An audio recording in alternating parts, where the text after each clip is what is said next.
Oke, selamat datang di channel Seikagaku Academy. Pada kali ini kita akan membahas tentang konsep dasar osmolaritas, osmolalitas, kemudian juga keseimbangan cairan dan elektrolit di dalam tubuh. Melalui video ini, Anda akan memahami apa yang terjadi di dalam sel-sel kita, seperti sel otak atau sel darah Anda, pada saat Anda mengalami kelebihan ataupun kekurangan intake air. Nah, pada bagian akhir dari video ini juga saya akan memberikan beberapa contoh soal sederhana terkait dengan osmolaritas.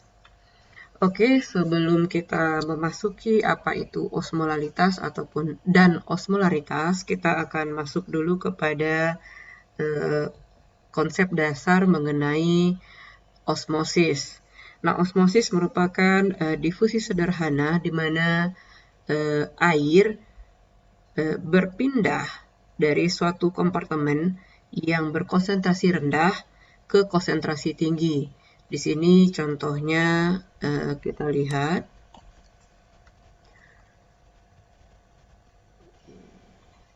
Pada kompartemen A,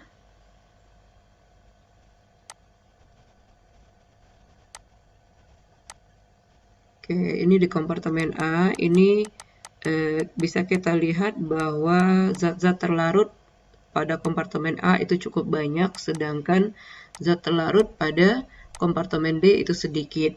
Nah, untuk menyeimbangkan konsentrasi ini, maka tekanan osmosis yang ada pada udara itu akan menekan cairan pada kompartemen ini, sehingga nanti air yang ada pada kompartemen B ini akan nanti berpindah dari kompartemen B ke kompartemen A melalui membran semi-permeabel.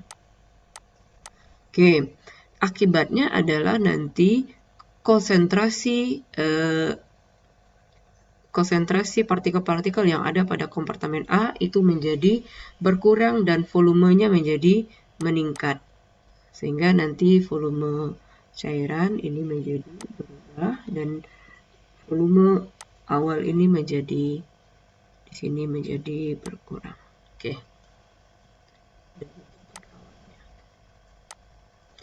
Nah, oke, dari konsep ini kita akan masuk kepada pengertian dari osmolalitas.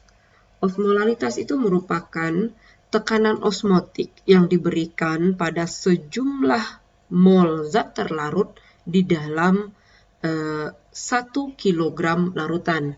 Jadi osmolalitas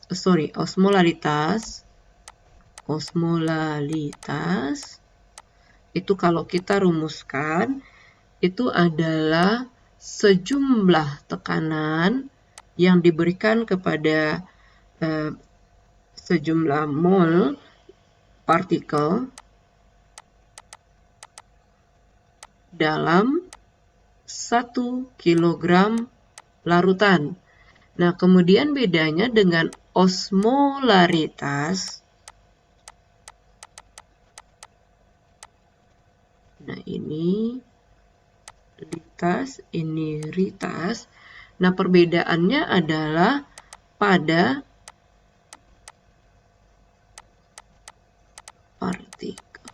Oke, jadi osmolaritas ini merupakan tekanan osmotik yang diberikan kepada larutan tersebut, yaitu pada zat terlarutnya dalam 1 liter larutan. Jadi tekanan osmosis yang diberikan pada sejumlah mol zat terlarut pada 1 liter larutan. Jadi yang membedakannya adalah antara osmolalitas dengan osmolaritas adalah satuan berapa banyak yang digunakan. Kalau pada osmolalitas dalam 1 kilogram sampelnya, kalau osmolaritas itu dalam 1 liter sampel atau 1 liter larutan. Nah, sebetulnya osmolalitas ini lebih akurat dalam hal pengukuran. Namun sayangnya osmolalitas ini tidak praktis. Sebagai salah satu contoh, ketika seorang dokter ingin menganalisa jumlah partikel di dalam darah seorang pasien, maka beliau pasti akan memberikan instruksi kepada nurse atau perawat untuk mengukur osmolaritas dari plasma darah pasien tersebut. Kenapa osmolaritas yang diukur? Karena pada saat yang diminta adalah osmolalitas, maka perawat pada saat mengambil darah pasien, maka nanti setelah itu plasma yang didapatkan dari darah pasien tersebut akan ditimbang. Kemudian setelah ditimbang baru dilakukan pengukuran. Tapi berbeda halnya dengan osmolaritas. Setelah darah pasien tersebut diambil, kemudian kita dapatkan plasma darahnya, maka untuk melakukan pengukuran jumlah partikel yang ada di dalam plasma darah tersebut tinggal mengambil sejumlah volume dari plasma tersebut dengan menggunakan pipet volume. Sehingga nanti akan didapatkanlah mol partikel yang ada di dalam plasma darah tersebut. Nah, penggunaan di sini terlihat bahwa kepraktisan dalam penggunaan osmolaritas ini. Oke, seperti yang kita jelaskan sebelumnya bahwa osmolaritas tersebut tergantung kepada jumlah partikel terlarut. Dan osmolaritas pada plasma darah itu sangat ditentukan dari jumlah natrium atau ion natrium yang ada di dalam plasma darah tersebut. Kita ingat bahwa sebelumnya kita sudah membahas bahwa konsentrasi ataupun osmolaritas dari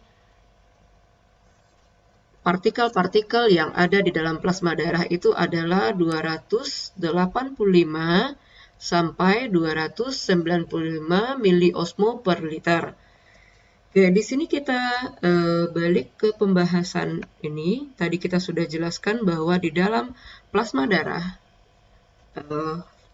faktor penentu dari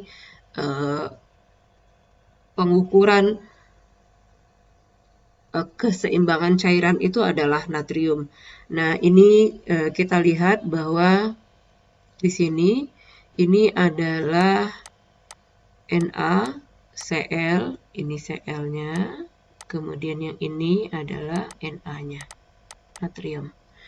Nah, ketika kita mengambil 1 mol NaCl, itu artinya kita akan mendapatkan 6,02 kali 10 pangkat 23 partikel. Kita nanti akan mendapatkan 6,02 kali 10 pangkat 23 senyawa NaCl.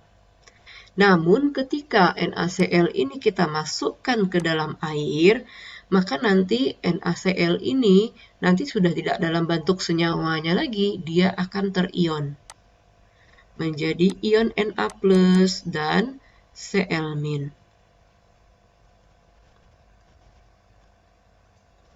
Nah, kita tahu bahwa ini H2O ya. Ini H2O.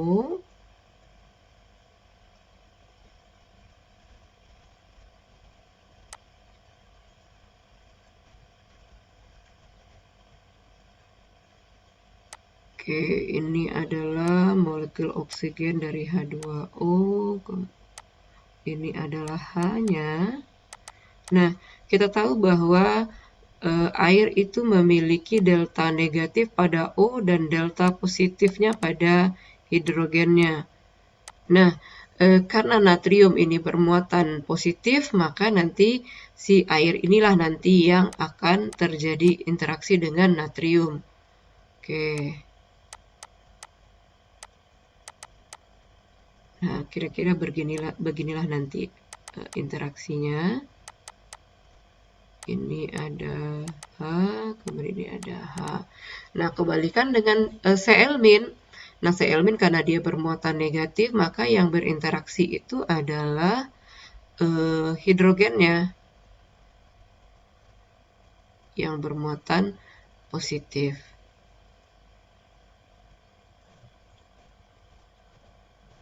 Oke.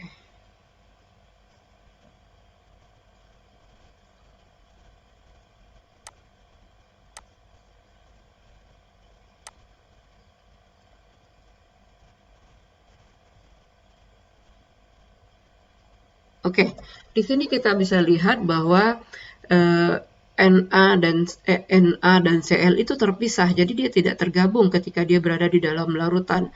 Nah, ketika dia ini terpisah, maka ketika kita diminta untuk menghitung, maka yang partikel yang ada di dalam cairan ini tentunya menjadi 1 mol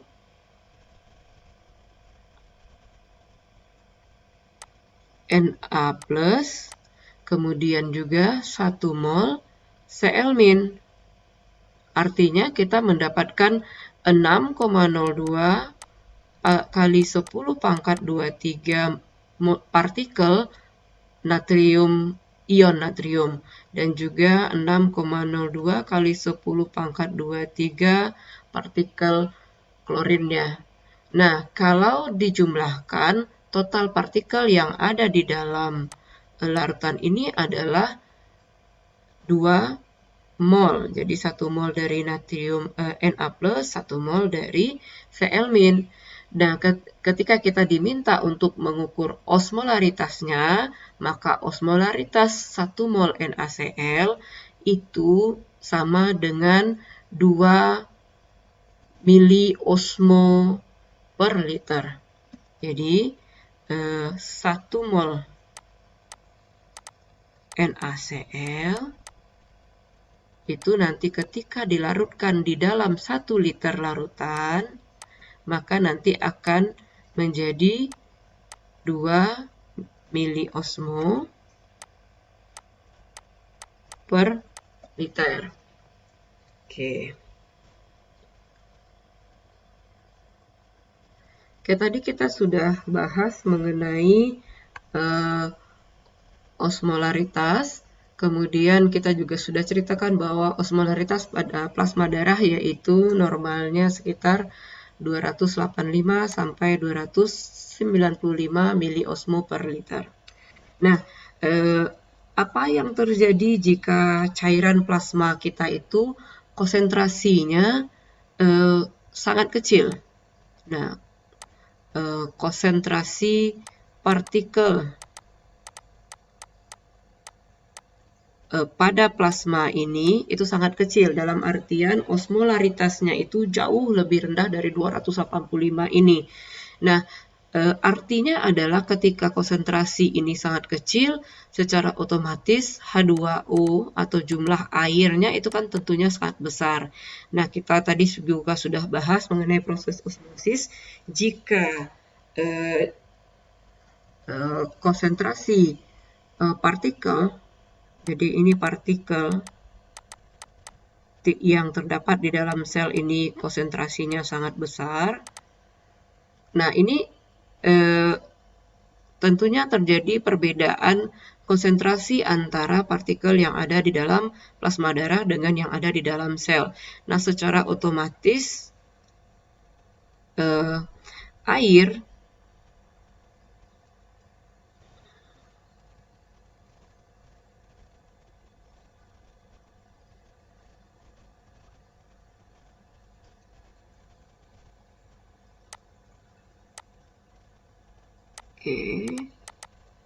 Nih, air bergerak atau berpindah dari plasma ke interstitial fluid, kemudian nanti air masuk ke dalam sel. Nah, kemudian air ini akan terus masuk ke dalam sel ini sampai nanti terjadilah kesetimbangan antara cairan yang ada pada luar sel ini, baik itu dari membran plasma maupun pada interstitial fluid ini. Jadi ketika sudah terjadi kesetimbangan, maka pergerakan air berhenti. Pergerakan air dari plasma darah ini ke dalam sel itu kita sebut dengan prosesnya itu influx. Nah, apa yang terjadi pada sel ketika air itu masuk ke dalam sel tersebut? Nah, jika air masuk ke dalam sel dalam jumlah yang banyak, maka akan berakibat kepada sel tersebut menjadi menggembung.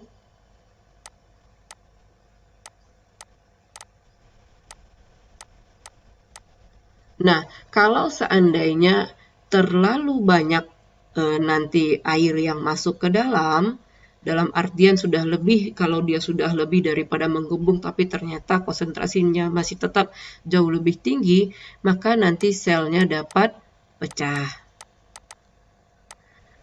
Oke.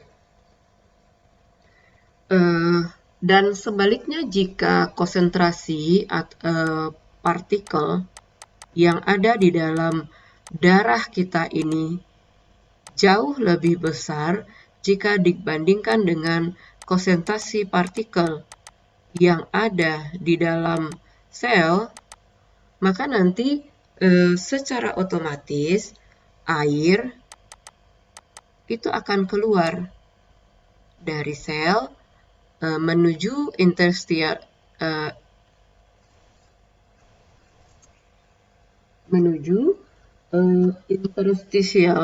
fluid, kemudian masuk ke dalam plasma darah. Oke, nah proses keluarnya air dari dalam sel ini kita sebut dengan efflux. Nah, proses efflux ini akan terjadi terus sampai terjadi kesetimbangan antara konsentrasi yang ada pada plasma dengan konsentrasi yang ada pada di dalam sel. Nah, akibatnya ketika air keluar dari dalam sel dalam jumlah yang banyak, maka akan terjadi pengkerutan sel.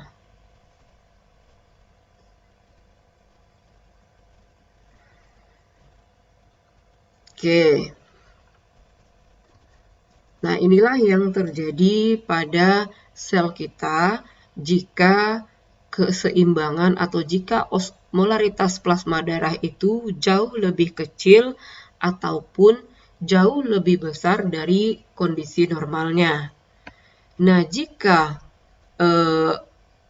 konsentrasinya itu jauh lebih kecil pada plasma darah, maka terdapat terjadinya penggembungan sel dan juga sel menjadi pecah.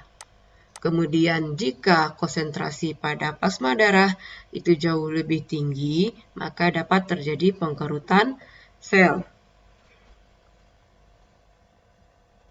Oke, dapat kita bayangkan bahwa jika sel yang kita ceritakan tadi itu adalah misalnya sel neuron yang ada pada otak kita, maka kejadian efflux ataupun influx, penggembungan dan pecahnya sel tersebut atau pengkerutan sel tersebut malah dapat membuat kita itu mengalami penyakit ataupun disorientasi, kemudian kita menjadi suka linglung, kemudian kita sering menjadi tidak fokus atau kehilangan kesadaran, bahkan sampai kepada tahap koma jika kejadiannya terlalu parah.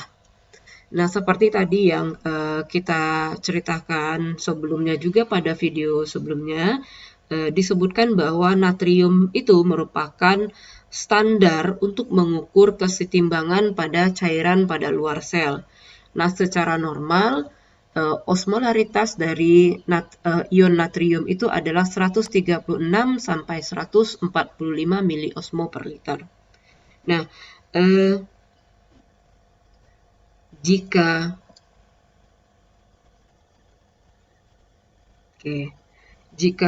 konsentrasi ion natrium itu lebih kecil dari 136 ini, 136 miliosmol per liter ini, maka nanti kita akan dapat mengalami yang namanya hiponatremia. Dan jika konsentrasi natrium di dalam plasma darah kita itu lebih besar daripada 145 miliosmol per liter, maka tubuh kita dapat mengalami hipernatremia. Nah, di sini hiponatremia itu merupakan konsentrasi, di sini kita tulis konsentrasi natrium itu lebih kecil dari 136 miliosmol per liter. Dan di sini terjadi penurunan kadar atau konsentrasi ion natrium di dalam plasma. Nah, hipernatria itu konsentrasi Na plusnya itu besar dari 146 miliosmol per liter. Dan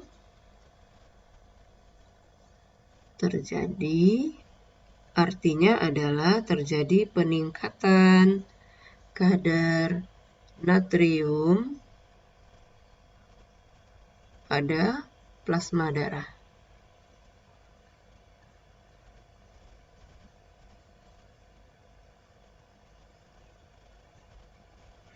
Oke. Nah, ketika kita mengalami hiponatremia ini, kita dapat melihat gejalanya itu, di antara gejalanya itu seperti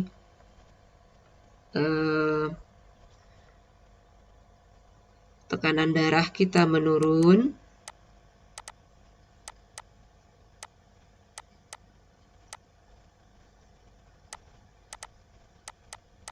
kita mengalami edema, kemudian juga terjadi tremor, dan bahkan bisa menyebabkan koma nantinya.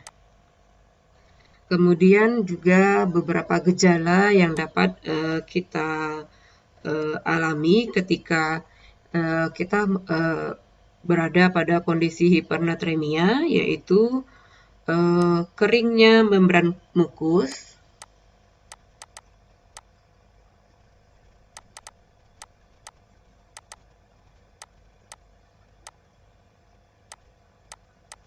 nah, ini bisa kita juga lihat bahwa nanti bibirnya pecah-pecah, kemudian kering, lidahnya kering. Kemudian juga kita bisa mengalami demam, kemudian haus yang berkepanjangan, kemudian kita juga bisa mengalami gelisah. Nah, ini beberapa gejala-gejala yang dapat kita alami ketika kita mengalami baik itu hipo maupun hipernatria. Jadi dari gejala-gejala ini sebetulnya kita sudah bisa menebak kondisi kita itu berada pada hiponatremia atau hipernatremia.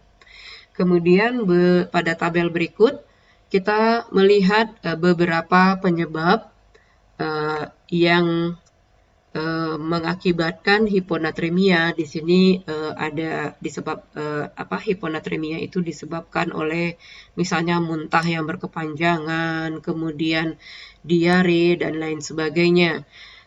Dan juga penggunaan obat juga dapat menyebabkan hiponatremia.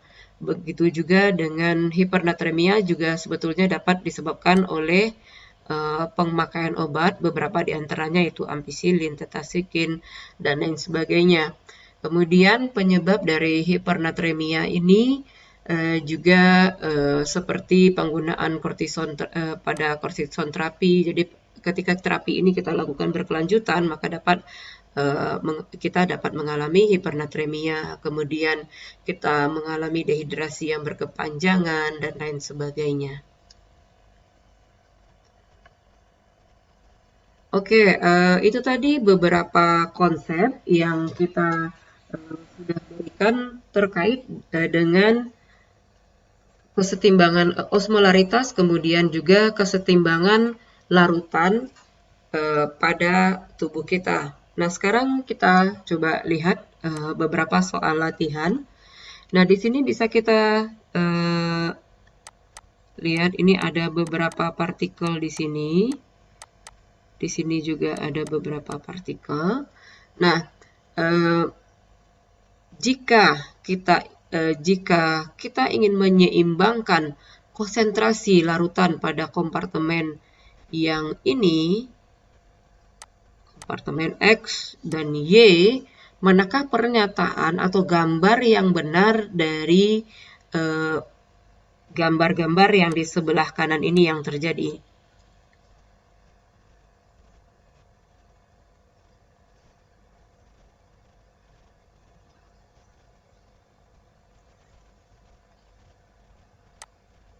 Oke, ya, yang benar itu adalah pada poin C ini.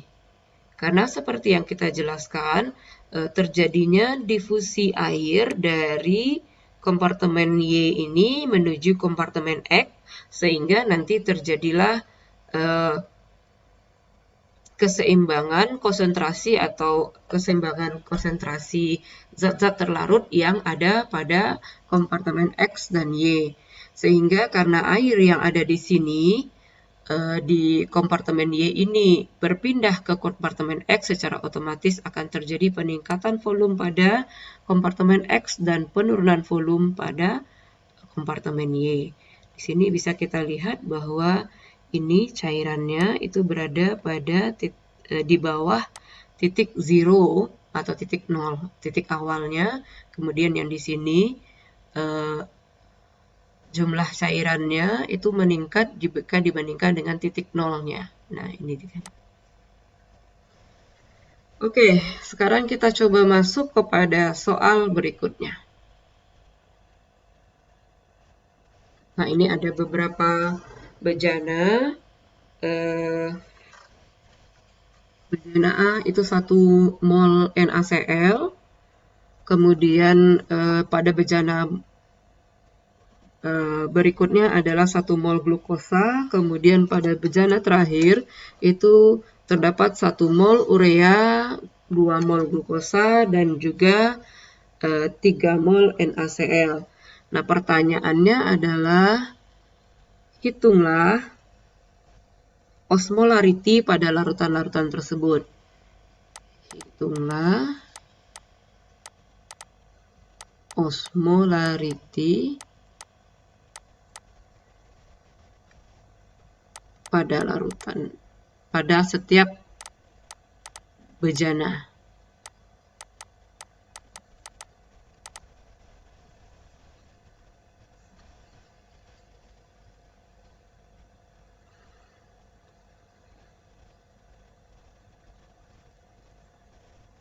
Oke, sekarang kita lihat bejana pertama.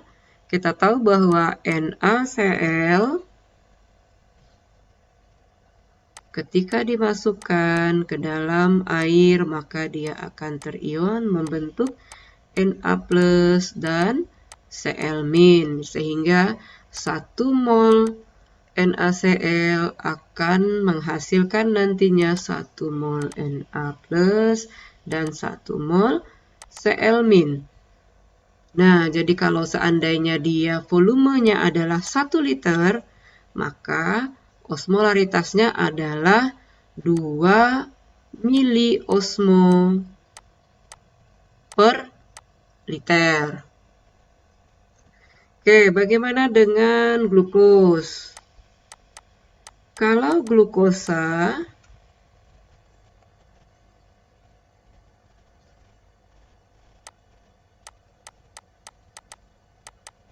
dimasukkan ke dalam air, maka dia tetap akan dalam bentuk glukosa.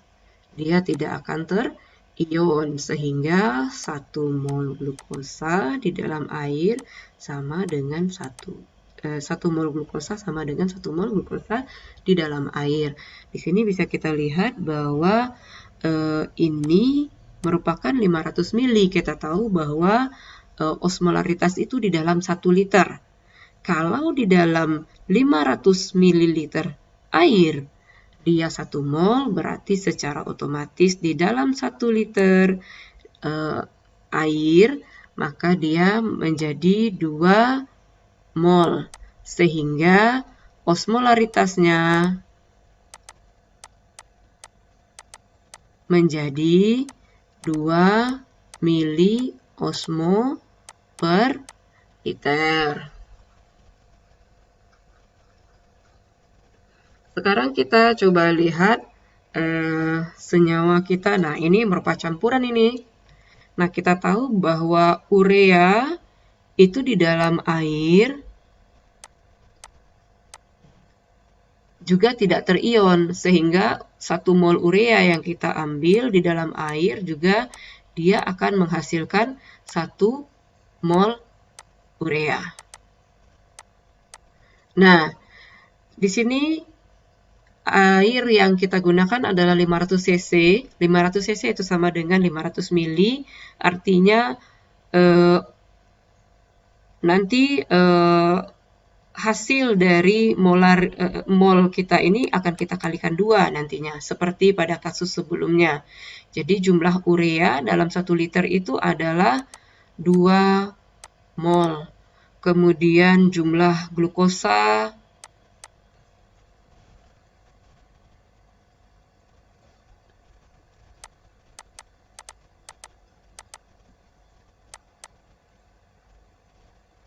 ini glukosa di sini 2 mol, berarti di sininya juga 2 mol. Karena dia harusnya di dalam liter, maka dikalilah 2 sehingga menjadi 4 mol. Kemudian untuk NaCl, nah NaCl ini special case. NaCl dimasukkan ke dalam air akan membentuk Na plus Cl-, sehingga 3 mol NaCl akan menghasilkan 3 mol Na plus dan 3 mol Cl-. Sehingga ini menjadi 6 mol totalnya, kemudian dikali 2. Jadi 12 mol. Kemudian berapa osmolaritasnya? Osmolaritasnya 12 mol tambah 4 tambah 2 berarti 18.